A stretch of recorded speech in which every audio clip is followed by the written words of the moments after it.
Next movie. Actually, before we get to the next movie, let me address. Anthony says because he's having issues with DC and Warner Brothers, I wouldn't be surprised if Henry Cavill shows up. My superhero for him will be Hyperion or Sentry, and for the villain Magneto. Man, if Marvel did that, man, that'd be a boss move. I'm not gonna lie, man. Everybody loves him as Superman. They would steal Oh the my hell out god! of DC's If thunder. look, I'm making a bold prediction right now, and I hope this happens, right? If Marvel snatched up Henry Cavill, right, and just made him the big bad, like super villain for Marvel, oh my god, that would be some man. DC. Damn. DC would fucking corrupt and burn like, oh my, like in flames. Like they would be so mad, but at the same time, they've been ignoring Henry Cavill and like the whole fucking like that's a whole different like subject. So, hey, Marvel's watching. Marvel watches everything. You know what I'm saying? So hey, let's make this happen. Let's bring Henry Cavill to the Marvel universe. You know what I'm saying? So, Anthony says the Marvels is a series in the comics, just not as well known as Captain Marvel. Okay, appreciate you letting us all know that. Yeah. Appreciate you. So, next movie, February 17th, 2023, Ant-Man and the Wasp, Quantumania. So we really don't know much about this movie, other than I know the villain is going to be Kang the Conqueror, and I guess he's like a time travel villain. So that's pretty huge news because people were speculating that Kang the Conqueror is going to be like the next like Thanos type villain, you know. I was gonna say if he time travels, that kind of pulls in Doctor Strange, doesn't it? Yeah. Yeah. That's gonna be interesting. Yeah.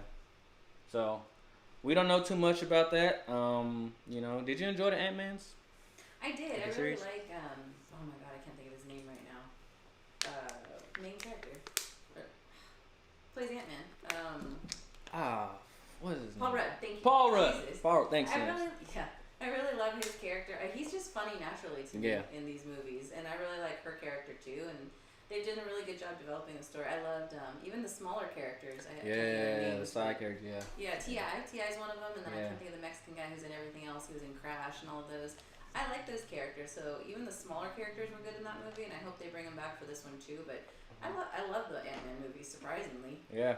they were one of my better surprises for Marvel. I thought they were different from like the main movies, which is cool, like in their own way. And I really liked how they've been doing this franchise so far. And we just gotta look forward to what they give us for this third one. You know, hopefully it's not the last. Anthony says, if Marvel's able to do that, and referring to the whole Henry Cavill thing we were talking about, that would be a big middle finger to DC from both Kevin Feige and Henry Cavill. Look, DC. Well, I can't even say it's DC, but Warner Brothers. Listen to the fans. Listen to the fans. What do you think Marvel does? Listen to their fans.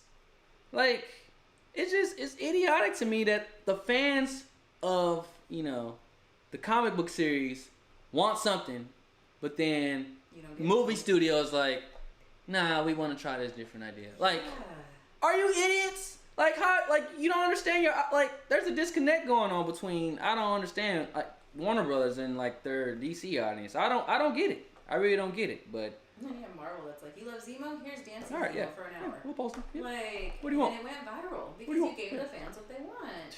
Come on, you know? Come on, Warner Brothers. Come on. Next movie that we're gonna move to. This is one of your favorite movies from the Marvel Studios.